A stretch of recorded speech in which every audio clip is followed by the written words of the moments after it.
Hey everybody, what is going on? Hexlex here. Got another Master Duel video for you. Coming at you with some Spright games. You know me, I don't like to let a season go by where I don't play Spright at least a little bit on ranked ladder. So we're going to start with this going first game against a Fiendsmith Gem Knight pile that's also including some hero support and even the Wicked Avatar. It's a really cool build, honestly. Alright, so we're leading off with Dark Beckoning Beast, which we are playing in this particular build. We're leading off with that because we have the ability to, of course, Specialist Swap Frog, as well as a Spright Red in our hand.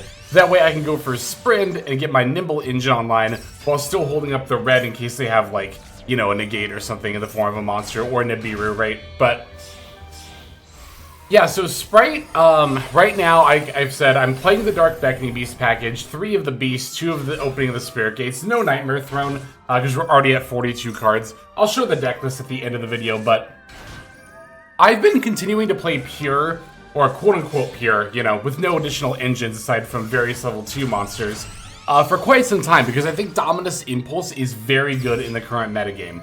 Spright in general is quite good in this meta as well, because of course it has the ability to play through Droll and Lockbird extremely easily. And Droll is everywhere right now.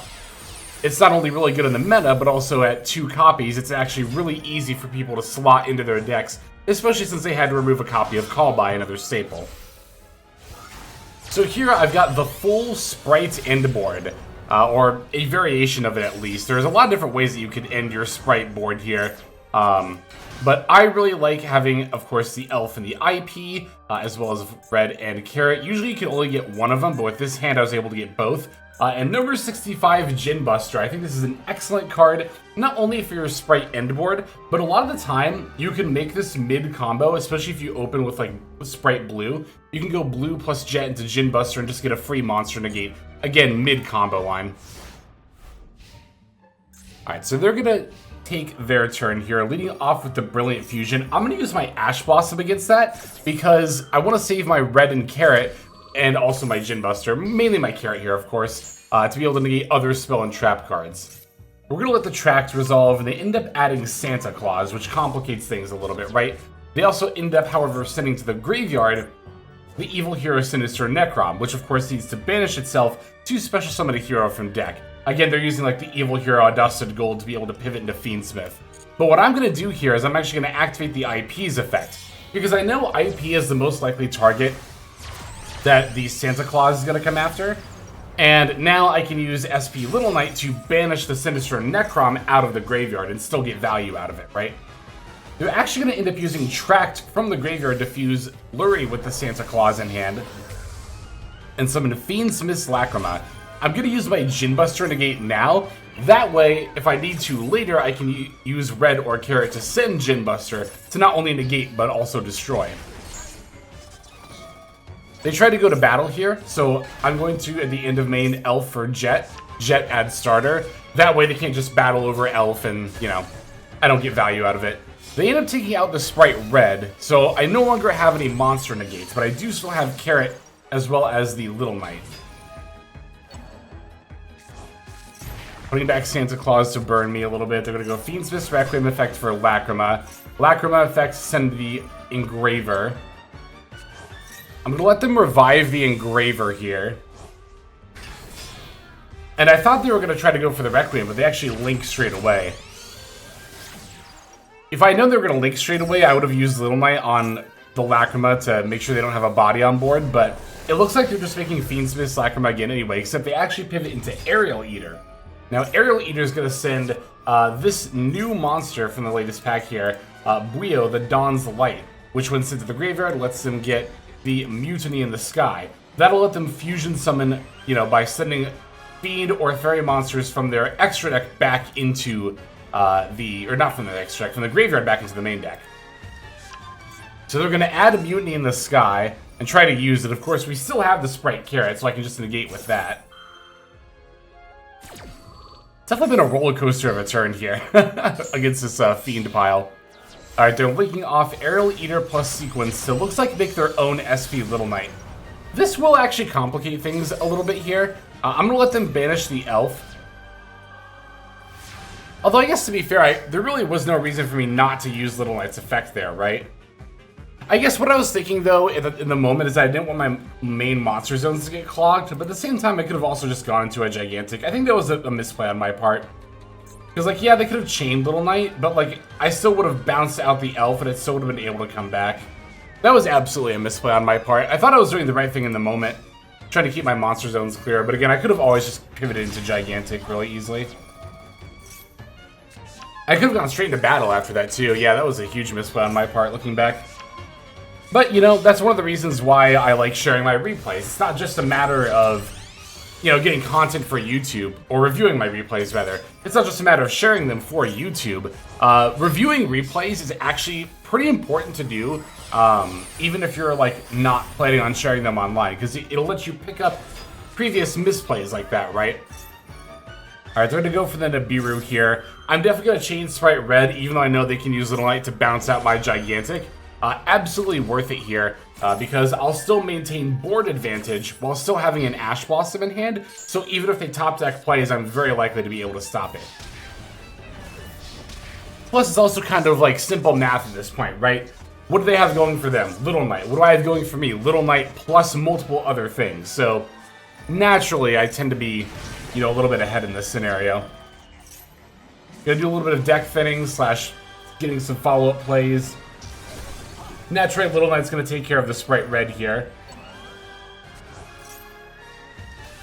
Okay, here's the Engraver. And this time they're going to equip the Requiem. Now, we're going to use Little Knight's effect after they target with Engraver.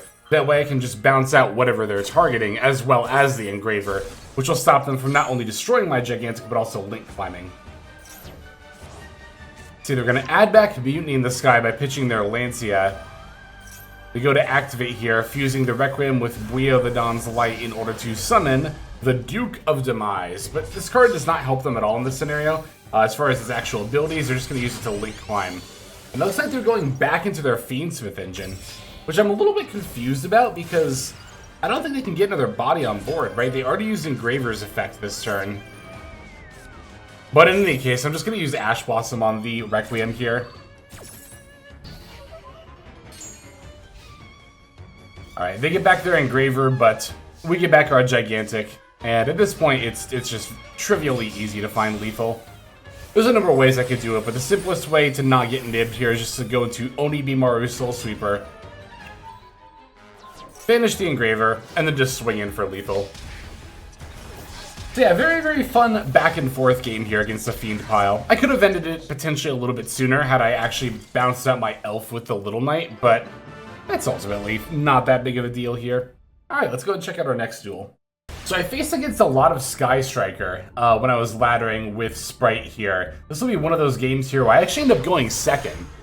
It's not often you see Sky Striker choose to go first, but Sky Striker potentially does have turn 1 plays.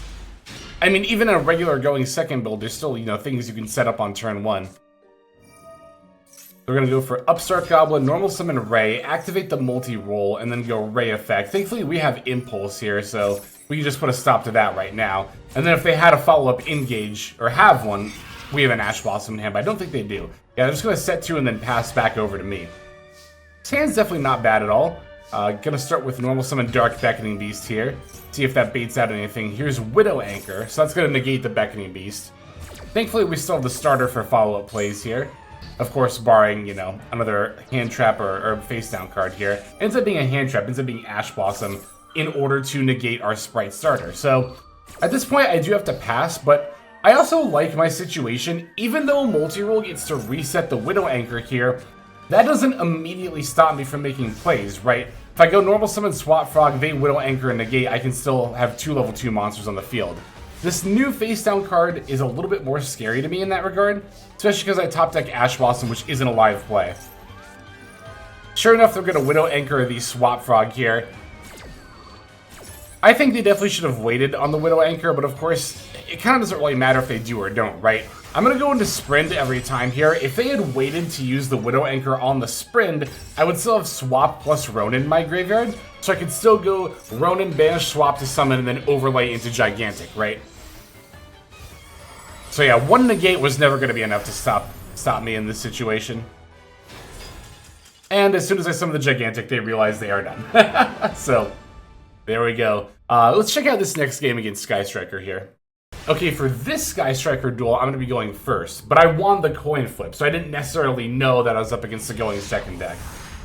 This meta, it's actually kind of interesting when your opponent lets you go first, because there's so many different decks it could be. It could be Sky Striker, it could be Gem Knight, it could be Tenpai, and you kind of have to plan a little bit differently for each of them.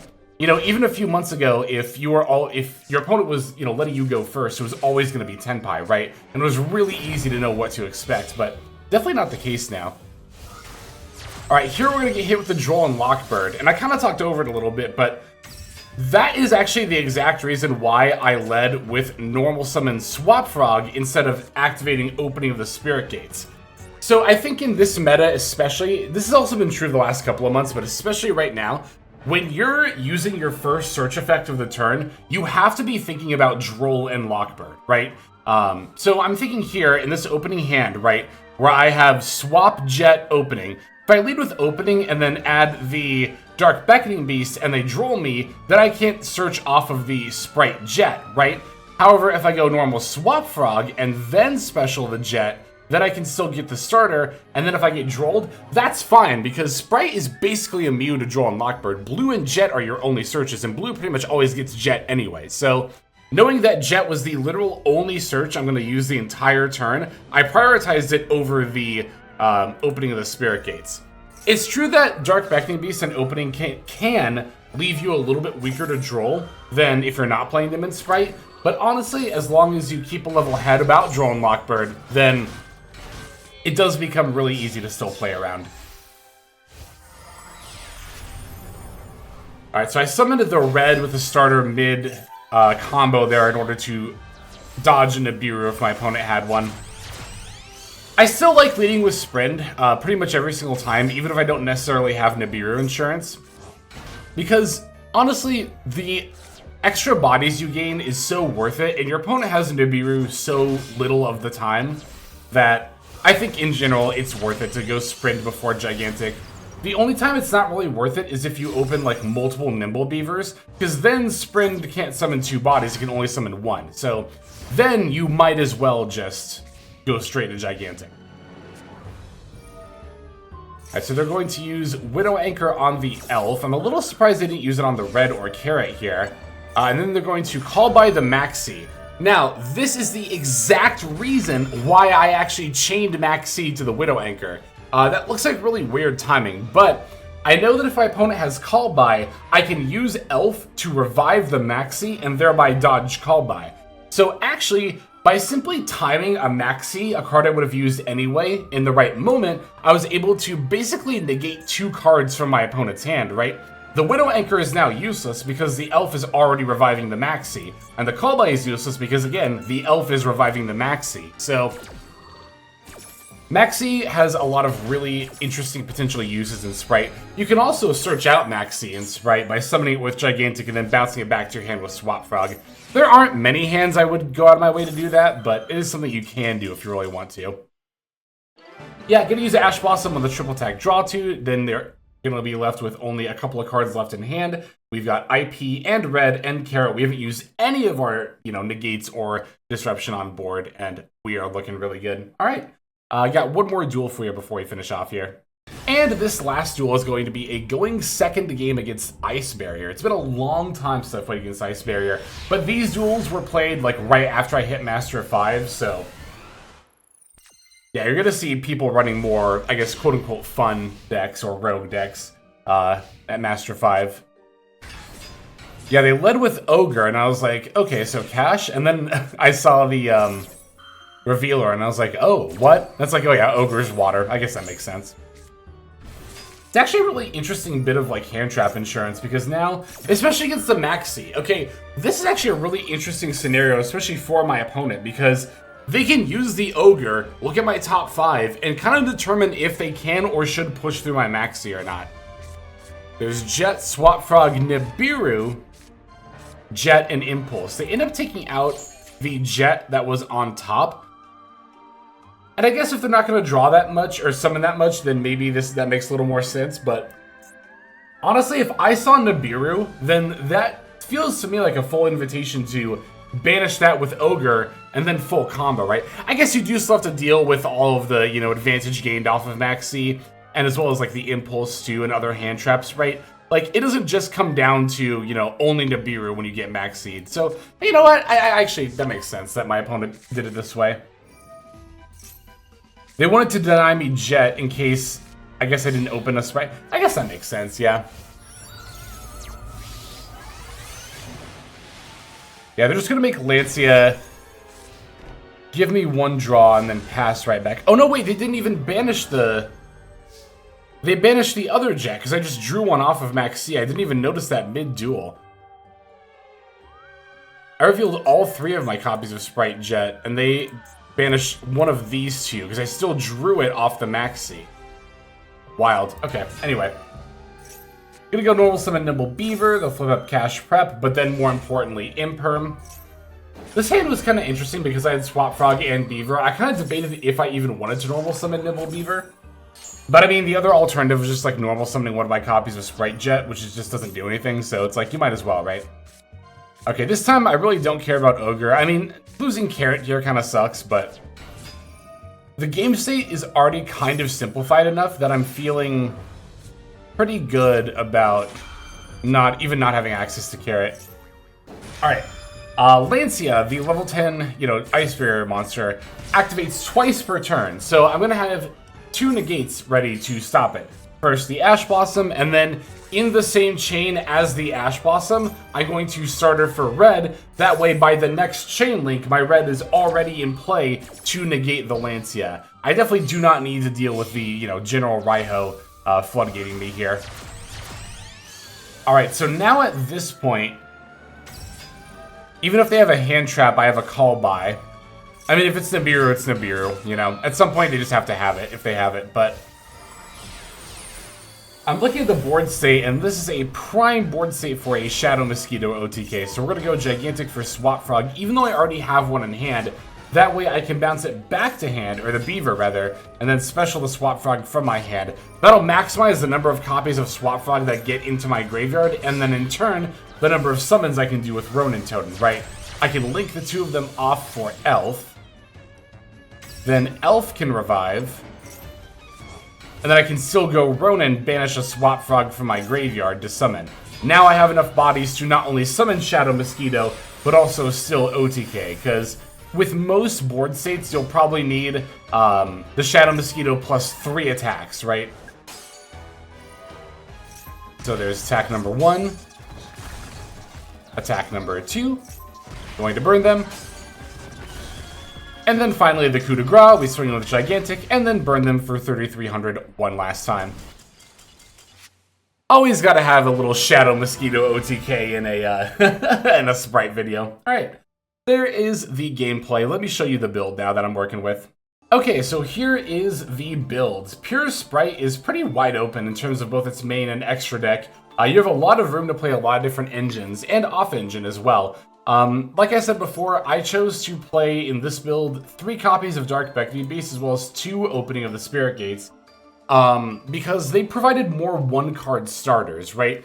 Like, even if you just open, you know, Spirit Gates plus 4 hand traps, you can go activate Spirit Gates, add Dark Beckoning Beast, normal summon Dark Beckoning Beast, add the other Spirit Gates, link Beckoning Beast into Almirage, then use Spirit Gates on field, discard the one in hand, revive Beckoning Beast, then Almirage plus Beckoning Beast equals Spright Sprend.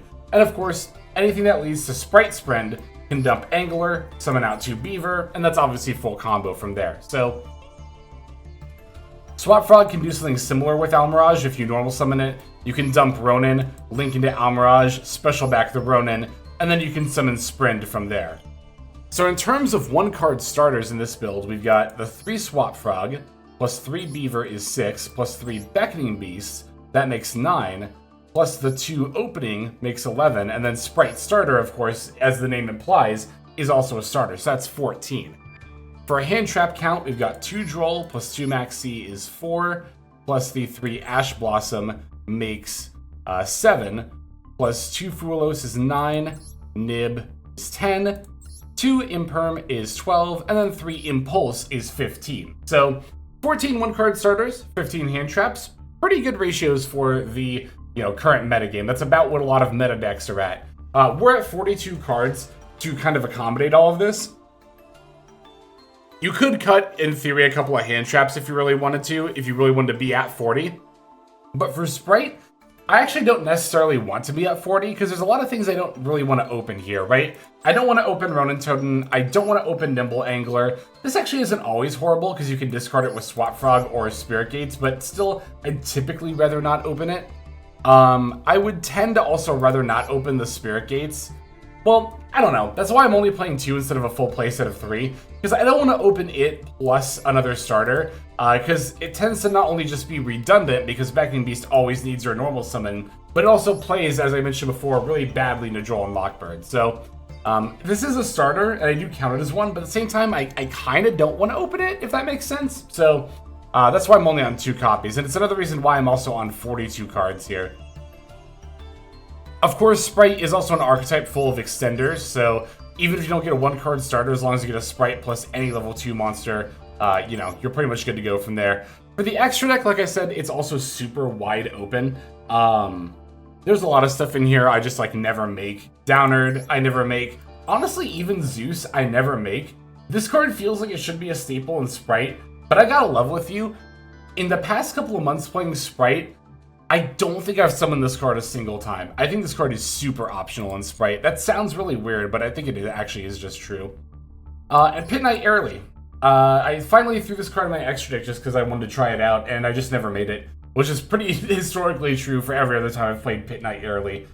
It's not a bad card if you have some extra bodies, but honestly, you should never prioritize making this over IP or honestly even Djinn Buster. I think Djinn Buster is way better than this card because it can negate, just any monster effect whenever. Whereas Early, you have to use Elf and then, time the negate correctly, which isn't the most difficult thing to do, but you don't always get to negate whatever you want, as opposed to... Also, this can only negate stuff on the field, whereas Djinn Buster negates anything, so... Yeah, that's pretty much my breakdown of Spright for this season. As always, thank you for watching, and let's go ahead and move to our outro and thank our YouTube members and Patreon subscribers. Hey everybody, Hexlex here. Thank you so very much for watching all the way to the very end of the video, which by the way is one of the best ways to support the channel. Speaking of supporting the channel, take a look at the names on screen. These are folks who have been so generous as to either join as a YouTube member or subscribe over on patreon.com/Hexlex to support. There's also perks for doing so. If you would like to see YouTube videos early, as well as some exclusive videos that get uploaded to YouTube, but for one reason or another I decide not to publish, definitely go ahead and hit that join button to see content early, as well as some exclusive content. If you're looking for more exclusive content, over on patreon.com, I upload exclusive videos that are not posted on YouTube just about every single day. Whether you choose to subscribe over on Patreon, join as a YouTube member, or simply continue to watch, your support is greatly appreciated. Thank you so very much. But for now, this is Hexlex. I am signing out, and I hope that you have a fantastic day.